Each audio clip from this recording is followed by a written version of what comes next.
नमस्कार दोस्तों, चलिए जान लेते हैं उत्तर प्रदेश के सभी 75 जिलों की आज की ताज़ा बड़ी और महत्वपूर्ण खबरों को। लेकिन उससे पहले वीडियो को लाइक कमेंट जरूर करें और साथ ही ये भी बताएं कि आप इस वीडियो को किस जिले, शहर या गांव से देख रहे हैं। ब्लैकमेल कर धर्म परिवर्तन और निकाह, मेरठ में जाकिर सैफी का गंदा खेल, पीड़ित की आपबीती सुन कांप जाएगी रूह। मेरठ के माधवपुरम की एक महिला ने अपने पति जाकिर सैफी पर गंभीर आरोप लगाए हैं।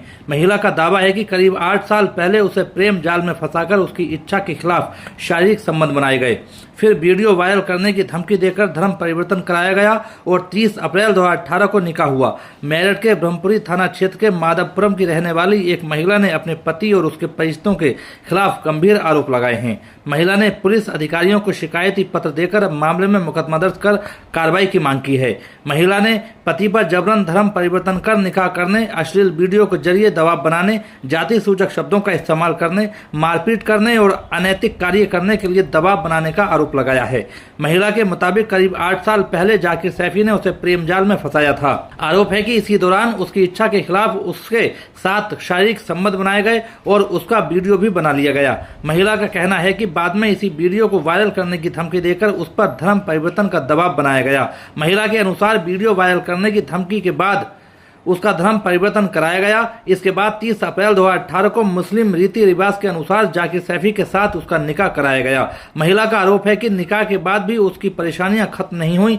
उसके मुताबिक पति लगातार उसके साथ मारपीट करता था और गाली गलौज करता था।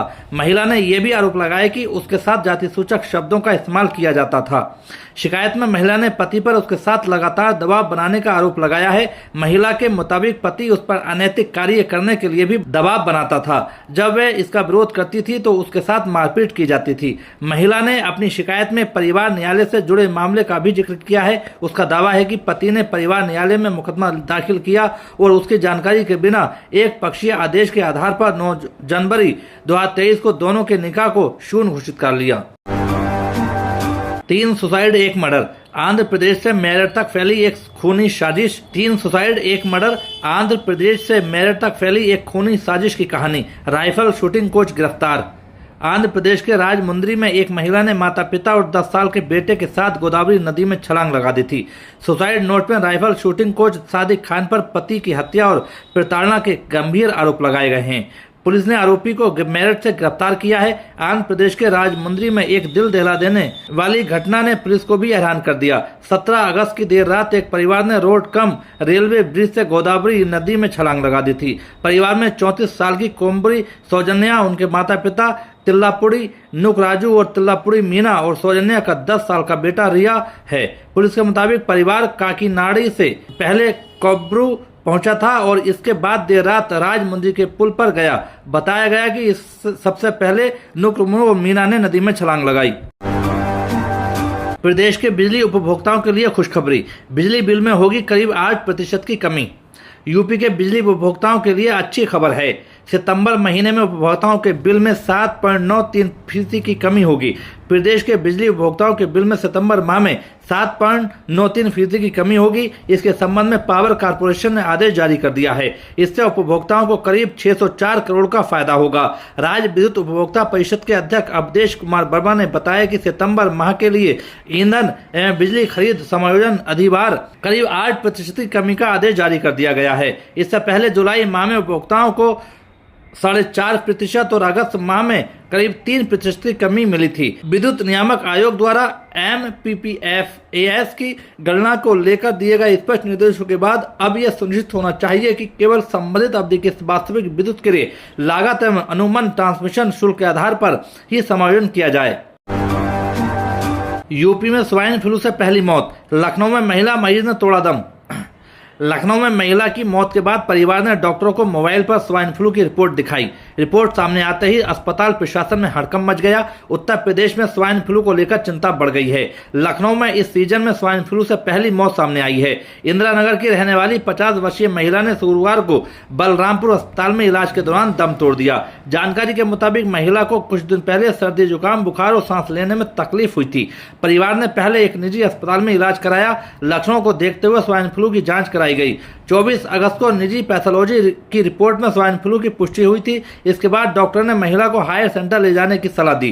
परिवार ने 25 अगस्त को महिला को बलरामपुर अस्पताल में भर्ती कराया। आरोप है कि भर्ती के दौरान परिवार ने डॉक्टरों और अस्पताल कर्मचारियों को स्वाइन फ्लू की पॉजिटिव रिपोर्ट की जानकारी नहीं दी। अस्पताल में महिला की सांस लेने की समस्या लगातार बढ़ती गई। हालत गंभीर होने पर उन्हें ऑक्सीजन सपोर्ट और जीवन रक्षक उपकरणों पर रखा गया, लेकिन गुरुवार दोपहर करीब 2:30 बजे उनकी मौत हो गई। मौत के बाद सामने आई पॉजिटिव रिपोर्ट। महिला की मौत के बाद परिवार ने डॉक्टरों को मोबाइल पर स्वाइन फ्लू की रिपोर्ट दिखाई।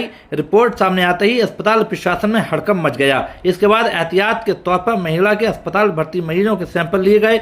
महिला के इलाज में शामिल 17 डॉक्टरों और कर्मचारियों के साथ कुछ मरीजों के नमूने KGMU जांच के लिए भेजे गए हैं। वहीं महिला का इलाज करने वाले डॉक्टरों और कर्मचारियों को आइसोलेट कर रहने की सलाह दी गई है। इलाइजा जांच से होगी स्थिति स्पष्ट। सीएमओ डॉक्टर NB सिंह के मुताबिक महिला की रिपोर्ट किस जांच के आधार पर पॉजिटिव आई थी, इसकी जानकारी जुटाई जा रही है। उन्होंने बताया कि संक्रमण की पुष्टि के लिए एलाइजा जांच की रिपोर्ट जरूरी होती है। स्वास्थ्य विभाग अब इस मामले की पूरी जानकारी जुटा रहा है। परिवार और संपर्क में आए लोगों की निगरानी। स्वास्थ्य विभाग की टीम महिला के संपर्क में आए लोगों को पता लगाएगी। टीम ये भी जानकारी जुटाएगी कि महिला पिछले दिनों कहां गई थी और किन लोगों के संपर्क में आई थी। परिवार के अन्य सदस्यों को फिलहाल आइसोलेट रहने की सलाह दी गई है। स्वास्थ्य विभाग ने उन्हें जरूरी दवाएं उपलब्ध कराने के साथ सावधानी बरतने को कहा है। अधिकारियों के मुताबिक परिवार या संपर्क में आए किसी व्यक्ति में सर्दी, जुकाम, बुखार, खांसी या सांस लेने में परेशानी जैसे लक्षण दिखाई देते हैं तो तुरंत स्वास्थ्य केंद्र पर जांच करानी चाहिए। नाबालिग बेटी की कस्टडी पिता को देने से मना नहीं कर सकते ननिहाल वाले। इलाहाबाद हाईकोर्ट का बड़ा फैसला।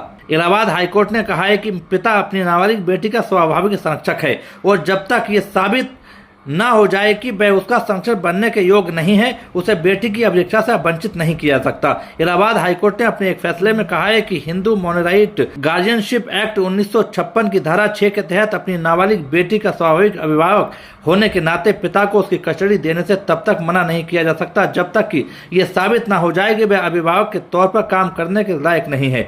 जस्टिस सरल श्रीवास्तव और जस्टिस सुधांशु चौहान के डिवीजन बेंच ने प्रयागराज के वकील अभिषेक यादव की अपील को मंजूरी देते हुए ये बात कही। अभिषेक ने ट्रायल कोर्ट के उस आदेश के खिलाफ अपील की थी जिसमें उन्हें अपनी नाबालिग बेटी की कस्टडी देने से मना कर दिया गया था। मामले की सुनवाई करते हुए कोर्ट ने कहा कि हिंदू मोनोराइटी एंड गार्जियनशिप एक्ट 1956 धारा 6 के प्रावधानों को देखते हुए बच्चों की कस्टडी का सबसे बड़ा अधिकार पिता का होता है। 2019 में हुई थी दंपति की शादी। वकील अभिषेक यादव का विवाह 2019 में हुआ था और 2022 में दंपति की एक बेटी हुई। वर्ष 2023 में उनकी पत्नी के भाई उससे मायके ले गए। वर्ष 2024 में उनकी पत्नी की मौत हो गई। अभिषेक की पत्नी, पिता और उसके 3 भाइयों ने बच्चे की कस्टडी अभिषेक यादव को सौंपने से इनकार कर दिया, जिसके बाद उन्होंने अदालत का रुख किया। नाना और मौसी के घर रह रही थी बच्ची। प्रतिवादियों ने आरोप लगाया कि अभिषेक यादव ने दहेज के लिए अपनी पत्नी को प्रताड़ित किया था और उसके साथ शारीरिक दुर्व्यवहार किया था। उन्होंने ये भी कहा कि बच्ची कुछ महीनों की उम्र से ही अपने नाना के साथ रह रही है और अभिषेक के दोबारा शादी करने की संभावना है। ट्रायल कोर्ट ने यादव की याचिका खारिज कर दी, जिसके बाद वे हाईकोर्ट गए। हाईकोर्ट ने गौर किया कि बच्ची बारी बारी से अपने नाना और अपनी मौसी के साथ रह रही थी, जिनके खुद के 5 बच्चे हैं, इसलिए प्रतिवादी अकेले उसकी देखभाल नहीं कर रहे हैं। कोर्ट ने हालांकि हम इस बात से वाकिफ हैं कि नाबालिग बेटी को अपीलकर्ता और उसके परिवार के साथ घुलने मिलने में मुश्किलों का सामना करना पड़ेगा, लेकिन साथ ही हम इस बात का भी ध्यान रख रहे हैं कि अगर नाबालिग बेटी को प्रतिवादियों के साथ रहने दिया जाता है तो उसका भविष्य बहुत सुरक्षित और स्थिर नहीं दिखता है। अदालत ने कहा, अगर नाबालिग की कस्टडी अपील करने वाले को दी जाती है तो बदली हुई परिस्थितियों की वजह से उसे जो मुश्किलें झेलनी पड़ सकती हैं, उनकी वजह से उसके बेहतर भविष्य की संभावना को खतरे में नहीं डाला सकता। इसके बाद अदालत ने अपील मंजूर कर ली और प्रतिवादियों को निर्देश दिया कि वे 1 महीने के भीतर नाबालिग की कस्टडी अभिषेक यादव को सौंप दें। वहीं एक अन्य मामले में इलाहाबाद हाईकोर्ट ने इसी साल अप्रैल में पत्नी से गुजारा भत्ता मांगने वाले एक पति पर 15 लाख रुपए का हर्जाना लगा दिया था। कानपुर में बड़ा हादसा। देखते ही देखते फटी जमीन, आंगन में बने गड्ढे में समाई युवती। रेस्क्यू ऑपरेशन जारी। पूर्वा मीर गांव में रक्षाबंधन की तैयारी कर रही युवती आंगन की जमीन अचानक धंसने से उसमें समा गई। हादसे के वक्त युवती बाथरूम से बाहर निकलकर कजलिया प्रभावित करने की तैयारी कर रही थी। कानपुर में महाराजपुर थाना क्षेत्र के अंतर्गत पूर्वा मीर गांव में विनोद सविता की पुत्री यशी 18 साल की घर के अंदर बोरवेल में सुबह करीब 7 बजे गिर गई। पिता विनोद ने बताया कि सुबह बेटी यशी रक्षाबंधन की तैयारियों में लगी थी। नहाकर बाथरूम से बाहर निकली और कजलिया तालाब में प्रवाहित करने के लिए जा रही थी। तभी बाथरूम से बाहर निकलते ही आंगन में अचानक यूपी में नेपाल से बहकर आई 6 लाशें। नारायणी नदी में आई हजारों क्विंटल लकड़ियां, युवक को मिली 50 किलो बजनी मछली। नेपाल तिब्बत बॉर्डर पर बुधवार सुबह आई अचानक बाढ़ के बाद लाशें बहकर यूपी आ रही हैं। गुरुवार को महाराजगंज और कुशीनगर में प्रशासन ने 3 लाशों को गंडक नदी से बाहर निकाला गया। इनमें 2 महिलाएं हैं, किसी की पहचान नहीं हो पाई है। महाराजगंज में एसएसबी इंस्पेक्टर अरुण पांडे ने बताया, अभी और शवों के आने की आशंका है। रेस्क्यू टीम लगातार मॉनिटरिंग कर रही है। कुशीनगर में नेपाल से नदी में काफी मलबा आया है। स्थानीय लोगों का दावा है कि उन्होंने नदी में कई बच्चों, महिलाओं और पुरुषों की लाशें बहते देखी हैं। जिले में हनुमान ठोकर के पास एक युवक ने 50 किलो बजनी मछली पकड़ी। हजारों क्विंटल लकड़ियां भी बहकर आई हैं। यूपी सरकार ने दोनों जिलों को हाई अलर्ट पर रखा है। ये जिले बिहार और नेपाल सीमा से सटे हैं। मुख्यमंत्री योगी भी हालत पर नजर बनाए हुए हैं। गोरखपुर का रहने वाला एक युवक नेपाल में लापता है। परिजन उससे संपर्क साधने का प्रयास कर रहे हैं। इधर यूपी में गुरुवार सुबह से अब तक मुरादाबाद, सीतापुर समेत 61 जिलों में बारिश हुई है। सबसे ज्यादा 131.6 मिमी बारिश महोबा में रिकॉर्ड हुई है। महोबा में काली पहाड़ी गांव के पास इंजीनियर अंकित त्रिपाठी की कार पानी के तेज बहाव में बह गई।